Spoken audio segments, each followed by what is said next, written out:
अस्सलाम वालेकुम dear students, उम्मीद है आप सब खैरियत से होंगे। हम डिस्कस कर रहे हैं चैप्टर नंबर 8। आज हमारा सेकंड लेक्चर है। आज के लेक्चर में हम पढ़ेंगे similarities of chemical properties of elements in the same group. इससे पिछले लेक्चर में हमने पीरियोडिक टेबल के बारे में डिस्कशन की थी।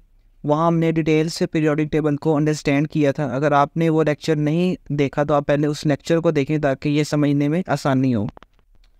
आज का हमारा टॉपिक है similarities in the chemical properties of elements in the same group.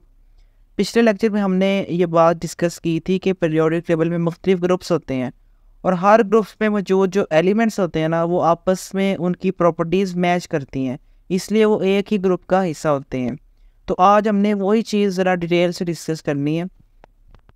तो इस टॉपिक में हम देखेंगे कि एक ही ग्रुप में मौजूद मुख्तलिफ जो एलिमेंट्स हैं उनकी केमिकल प्रॉपर्टीज़ आपस में मिलती जुलती कैसे हैं। वो कहते हैं the chemical properties of elements depend largely upon the number of electrons present in the outer most shell. किसी भी एलिमेंट की जो केमिकल प्रॉपर्टीज़ होती हैं ना, वो डिपेंड करती हैं कि उस एलिमेंट के आखिरी शेल में कितने इलेक्ट्रॉन्स मौजूद हैं। Since in a group of the periodic table all the elements have the same number of electrons in the outermost shell, they are expected to show similar chemical properties। कहता एक group में जितने भी elements होते हैं ना, उनके आखिरी शेल में इलेक्ट्रॉन्स सेम होते हैं। जैसे ये पहला ग्रुप अगर आप देखें, इसमें हाइड्रोजन है, लिथियम है, सोडियम है, Ke, Rb। अब ये पहले ग्रुप के एलिमेंट्स हैं और इन सब के आखिरी शेल में एक एक इलेक्ट्रॉन है, तो इसका मतलब इनकी प्रॉपर्टीज़ आपस में मैच कर रही हैं। इस तरह ग्रुप 2 में आ जाए, ग्रुप 2 के एलिमेंट्स है Be, Mg, Ca, Sr। इनके आखिरी शेल में होते हैं दो दो इलेक्ट्रॉन्स, तो इसका मतलब इनकी प्रॉपर्टीज आपस में मैच करेंगे। इसी तरह अगर आप आखिरी ग्रुप को देख लें तो उसमें है He, Ne, Ar, Kr, Z, Xe। अब इन एलिमेंट्स के आखिरी शेल में इलेक्ट्रॉन्स 8 होते हैं, तो इनकी प्रॉपर्टीज आपस में एक जैसी होंगी। अब हम पहले बात करते हैं ग्रुप 1 के हवाले से। ग्रुप 1 को ना अल्कली मेटल्स का ग्रुप भी कहा जाता है। All the elements of group 1 have one electron in their outermost shell, so they show a strong tendency to lose their electron forming cations. They are thus known as electropositive metals। अगर आपको याद हो, हमने chemical bonding वाला एक chapter पढ़ा था, उसमें हमने ये बात पढ़ी थी कि हर एलिमेंट या एटम की ये कोशिश होती है कि वो अपने आखिरी शेल में 8 इलेक्ट्रॉन्स पूरे कर, उसको हमने नाम दिया था ऑक्टेट रूल का। कहता अगर आप ग्रुप 1 की बात करें ना, ग्रुप 1 के अंदर जो एलिमेंट्स हैं ना, उनके आखिरी शेल में सिर्फ एक इलेक्ट्रॉन होता है और उनको अपना ऑक्टेट रूल पूरा करने के लिए 7 मज़ीद इलेक्ट्रॉन्स की ज़रूरत है, और ये 7 इलेक्ट्रॉन्स गेन करना काफ़ी मुश्किल काम है। तो इससे बेहतर है कि वो अपना जो एक इलेक्ट्रॉन है ना, वो भी लूज़ कर देते हैं। इसलिए उनको क्या कहते हैं, वो कैटायंस बनाते हैं। दे आर दस नोन एज इलेक्ट्रोपॉजिटिव मेटल। अब वो इलेक्ट्रॉन लूज़ कर रहे हैं तो उन पर चार्ज आ जाता है पॉजिटिव का, इसलिए उनको क्या कहते हैं, इलेक्ट्रोपॉजिटिव मेटल्स। अब ये आपके पास ग्रुप 1 के एलिमेंट्स मौजूद हैं, उसमें है lithium, sodium, potassium, rubidium, caesium, francium. अब ये जितने भी एलिमेंट्स हैं ना, इन सब के आखिरी शेल में एक एक इलेक्ट्रॉन है और ये वो एक इलेक्ट्रॉन लूज़ कर देते हैं, किसी और एटम को वो दे देते हैं। These metals react vigorously with water, producing hydrogen and giving alkalis in the solution। कहता अगर अब इन मेटल्स का वाटर के साथ रिएक्शन करवाए ना, तो वो काफ़ी धमाका केस होता है और उसके अंदर हाइड्रोजन गैस प्रोड्यूस होती है। जैसे अगर आप सोडियम ले लें, सोडियम का वाटर के साथ रिएक्शन करवाएंगे ना, तो एक ब्लास्ट होगा, एक धमाका सा होगा, और उसके नतीजे में सोडियम हाइड्रोक्साइड बनेगा और साथ में क्या बनेगी, हाइड्रोजन गैस। अगली इनकी प्रॉपर्टी क्या है, oxide of these metals are also basic in nature, they are readily soluble in water giving alkalis. कहता है इन मेटल्स के जो ऑक्साइड्स होते हैं ना, यानी जब ये मेटल ऑक्सीजन के साथ रिएक्शन करते हैं, जैसे पोटेशियम एक मेटल है ग्रुप 1 का, इसने ऑक्सीजन के साथ मिलकर क्या बना दिया, एक ऑक्साइड बना दिया। अब जब ये ऑक्साइड वाटर के साथ रिएक्शन करेगा ना, तो ये हमें बेस दे देगा, तो ये KOH हमारा बेस हो गया। अगली प्रॉपर्टी है alkali metals also react with halogens giving halides. कहता है ये हैलोजेंस के साथ भी रिएक्शन करते हैं। अब हैलोजेंस क्या होते हैं, जो बेसिकली ग्रुप 17 है ना, उनके एलिमेंट्स को कहते हैं हैलोजेंस। तो जब ये ग्रुप 1 के एलिमेंट हैलोजन के साथ रिएक्शन करते हैं ना, तो ये क्या बना देते हैं, कंपाउंड्स बनाते हैं। जैसे Na ने रिएक्शन किया है क्लोरीन के साथ और कंपाउंड क्या बना है, NaCl, तो इसको कहते हैं हैलाइड्स। और आखिरी की प्रॉपर्टी क्या है, the reactivity of alkali metals gradually increase down the group. कहता अगर हम ग्रुप में नीचे की तरफ मूव करें ना, जैसे लिथियम है उससे सोडियम की तरफ जाएं, सोडियम से पोटेशियम की तरफ जाएं, पोटेशियम से रुबिडियम, यानी ऊपर से नीचे की तरफ मूव करेंगे ना, तो मेटल्स की जो रिएक्टिविटी है वो बढ़ती है। जैसे लिथियम की रिएक्टिविटी कम होगी, सोडियम की इससे ज़्यादा है, पोटेशियम की सोडियम से ज़्यादा, तो इस तरह रिएक्टिविटी नीचे बढ़ती जाती है। अब हम बात करते हैं ग्रुप 2 की। ग्रुप 2 को अल्कलाइन अर्थ मेटल्स भी कहा जाता है। The second group elements also show a tendency to lose both of their outermost electrons forming di positive ions. अब ये जो ग्रुप 2 के एलिमेंट्स होते हैं ना, इनके आखिरी शेल में 2 इलेक्ट्रॉन्स होते हैं, तो ये क्या करते हैं, ये अपने दोनों इलेक्ट्रॉन्स ही लूज कर देते हैं, किसी और एटम को दे देते हैं, इसलिए इनके ऊपर +2 का चार्ज आता है, इसलिए हम उनको कहते हैं डाई पॉजिटिव आयंस। जैसे अगर आप ये देखें, ये beryllium, magnesium, calcium, strontium, barium, radium, ये सारे ग्रुप 2 के एलिमेंट्स हैं। तो ये ग्रुप 2 के एलिमेंट्स अपने दोनों इलेक्ट्रॉन्स क्या कर देते हैं, लूज कर देते हैं। जैसे अगर आप मैग्नीशियम की बात करें, मैग्नीशियम के आखिरी शेल में भी 2 इलेक्ट्रॉन्स हैं, तो मैग्नीशियम अपने दोनों इलेक्ट्रॉन लूज कर देता है और उस पर कितना चार्ज आ जाता है, +2 का चार्ज आ जाता है, और इसको कहते हैं डाई पॉजिटिव, यानी 2 positive. The tendency to lose electrons down the group increase due to gradual increase their atomic sizes. कहता है अगर हम नीचे की तरफ मूव करें ना, डाउनवर्ड डायरेक्शन में, तो इलेक्ट्रॉन्स को लूज करने की इनकी एबिलिटी बढ़ जाती है। क्यों? क्योंकि इनका साइज बढ़ रहा है। जैसे बेरिलियम का साइज छोटा है, उससे बड़ा साइज मैग्नीशियम का है, उससे बड़ा साइज कैल्शियम का है, उससे बड़ा साइज स्ट्रोंशियम का है, उससे बड़ा साइज बेरियम का है।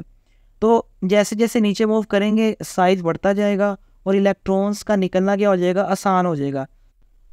अगली प्रॉपर्टी है the oxide of these metals are also basic in nature and form alkalis in water. अब इनके जो ऑक्साइड्स हैं, यानी इनके जो ऑक्सीजन के साथ कंपाउंड है ना, क्या तो वो भी जब वाटर के साथ रिएक्शन करते हैं ना, तो वो अल्कलीज बनाते हैं, यानी वो बेसिस बनाते हैं जो कि पानी में सोलबल होते हैं। जैसे कैल्शियम ऑक्साइड वाटर के साथ रिएक्शन हुआ और उसने क्या बना दिया, एक अल्कली, यानी कैल्शियम हाइड्रोक्साइड बना दिया। नेक्स्ट उसने ना बात की है ग्रुप 17 की। ग्रुप 17 के एलिमेंट्स को कहते हैं halogens. All the elements in the group 17 has s2p5 configuration in their outer shells. कहता अगर आप इन ग्रुप 17 के एलिमेंट्स की बात करें ना, तो इनके आखिरी शेल में 7 इलेक्ट्रॉन्स होते हैं और इनको अपना ऑक्टेट रूल पूरा करने के लिए सिर्फ 1 इलेक्ट्रॉन की ज़रूरत होती है। अब इनके इलेक्ट्रॉन्स किस तरह अरेंज होते हैं, तो वो उसने दे दिया s2p5, यानी s सब शेल के अंदर 2 इलेक्ट्रॉन्स हैं, p सब शेल के अंदर 5 इलेक्ट्रॉन्स हैं। तो जब इन दोनों को प्लस करेंगे तो टोटल कितने इलेक्ट्रॉन्स आ गए, 7 इलेक्ट्रॉन्स आ जाएंगे। They show a strong tendency to gain one electron to become an ion. They are called electronegative elements. अभी मैंने बताया कि इनके आखिरी शेल में 7 इलेक्ट्रॉन्स हैं और इनको अपना ऑक्टेट रूल पूरा करने के लिए सिर्फ 1 इलेक्ट्रॉन्स की ज़रूरत होती है। तो वही 1 इलेक्ट्रॉन किसी और एटम से ले लेते हैं और इन पर नेगेटिव चार्ज आ जाता है, इसलिए इनको कहते हैं electronegative element. These elements are very reactive non-metals and form salt with metals, hence they are called halogens. अब इनको हेलोजेंस कहते हैं क्यों? मैं कहता है ये एक्चुअली में बहुत रिएक्टिव होते हैं, काफ़ी स्पीड से ये रिएक्शन करते हैं और जब ये रिएक्शन करते हैं ना, तो ये सॉल्ट्स बनाते हैं मेटल्स के साथ, तो इसलिए इनको क्या कहते हैं, हेलोजेंस। और हेलोजेंस का मतलब है salt forming. Unlike alkali metals the reactivity of halogens decreases down the group. हमने भी पीछे देखा था अल्कली मेटल्स में कि जब हम नीचे को मूव करेंगे ग्रुप में तो उनकी रिएक्टिविटी बढ़ती है, लेकिन यहाँ पे उल्ट है, कहता जब आप नीचे को मूव करेंगे तो रिएक्टिविटी कम होगी। जैसे फ्लोरीन से अगर क्लोरीन जाए तो क्लोरीन की रिएक्टिविटी कम है, उससे कम होगी ब्रोमीन की, उससे कम होगी आयोडीन की। तो जैसे जैसे नीचे मूव करते जाएंगे इनकी रिएक्टिविटी कम होती जाएगी। अब ये उसने एक रिएक्शन दिया है, क्लोरीन हेलोजन है हमारा, उसने 2 इलेक्ट्रॉन्स गेन कर लिया, यानी इसमें 2 क्लोरीन के एटम्स हैं तो दोनों 1-1 इलेक्ट्रॉन्स गेन कर लेंगे और चार्ज का आ जाएगा, माइनस का चार्ज आ जाएगा। अब ये जो क्लोरीन है ये एक मेटल के साथ यानी कैल्शियम के साथ रिएक्शन भी कर रहा है और साथ में क्या बना रहा है, एक सॉल्ट बना रहा है, इसलिए इनको क्या कहते हैं, हेलोजेंस। ये हेलोजेंस हैं fluorine, chlorine, bromine, iodine and astatine. आखिर में उसने डिस्कस की है ग्रुप 16 को। अब ग्रुप 16 में कौन कौन से एलिमेंट्स आ रहे हैं, oxygen, sulphur, selenium, T and polonium, ये सारे ग्रुप 16 के एलिमेंट्स हैं। कहता है elements present in the group 16 have s2p four configuration in their outermost shell. अब ये जो ग्रुप 16 के एलिमेंट्स हैं इनके आखिरी शेल में टोटल 6 इलेक्ट्रॉन्स होते हैं और वो 6 इलेक्ट्रॉन किस तरह अरेंज होते हैं, s सब शेल के अंदर 2 हैं और p के अंदर 4 हैं, तो टोटल कितने हो गए, 6 इलेक्ट्रॉन्स हो गए इनके आखिरी शेल में। आउटर मोस्ट का मतलब होता है आखिरी shell. So they have a tendency to accept 2 electrons to form a dinegative ion. अब इनके ऑक्टेट पूरा करने के लिए 2 इलेक्ट्रॉन्स की ज़रूरत है, क्योंकि 6 ऑलरेडी इनके पास हैं तो 2 इनको मज़ीद चाहिए, तो ये 2 इलेक्ट्रॉन्स किसी और एटम से लेकर अपना ऑक्टेट पूरा कर लेते हैं। तो जब ये 2 इलेक्ट्रॉन्स गेन करते हैं इन पर 2 माइनस का चार्ज आ जाता है, इसलिए इनको क्या कहते हैं, dinegative ion. Oxygen behave as a strong electronegative element. अगर आप ऑक्सीजन की बात करें ना, तो वो स्ट्रॉन्ग इलेक्ट्रोनेगेटिव एलिमेंट, यानी ये जल्दी से 2 इलेक्ट्रॉन्स को गेन करने की काबिलियत रखता है। अब ऑक्सीजन, यहाँ पे 2 ऑक्सीजन के एटम उसने दिए हैं, तो हर एटम के पास कितने कितने इलेक्ट्रॉन आएंगे, 2 टोटल इलेक्ट्रॉन्स कितने हो गए 4, और हर एटम पर चार्ज कितना आएगा -2 का, इसलिए हम इनको क्या कह रहे हैं, इलेक्ट्रोनेगेटिव एलिमेंट। सेकंड उसने टॉपिक दिया है relationship between group number and charge on ions. कहता है जो एलिमेंट्स का ग्रुप नंबर होता है कि ग्रुप नंबर 1 है, 2 है, 3 है, 4 है, यानी ये 18 में से कौन सा ग्रुप नंबर है, ग्रुप नंबर के दरमियान और जो आयंस बनते हैं उनके चार्ज के दरमियान क्या रिलेशन होता है। कहते हैं when we move from left to right in the periodic table the main group elements tend to form cations having a charge equal to the group number. कहता है जब हम लेफ्ट टू राइट मूव करते हैं ना periodic table में, तो जो मेन ग्रुप के एलिमेंट्स होते हैं, यानी ग्रुप नंबर 1 हो गया, 2 हो गया, ग्रुप नंबर 3, 4, 5, 6, ये जो इन ग्रुप्स के एलिमेंट्स होते हैं ना, ये एलिमेंट्स केटायंस बनाते हैं, यानी अपने इलेक्ट्रॉन्स लूज़ कर देते हैं क्योंकि इनका ऑक्टेट रूल पूरा नहीं होता। अब ये जब इलेक्ट्रॉन्स को लूज़ कर देंगे तो ये केटायंस बन जाएंगे। तो कहता है जो इलेक्ट्रॉन्स लूज़ करने से चार्ज आएगा ना, वो वही होगा जो ग्रुप का नंबर होगा।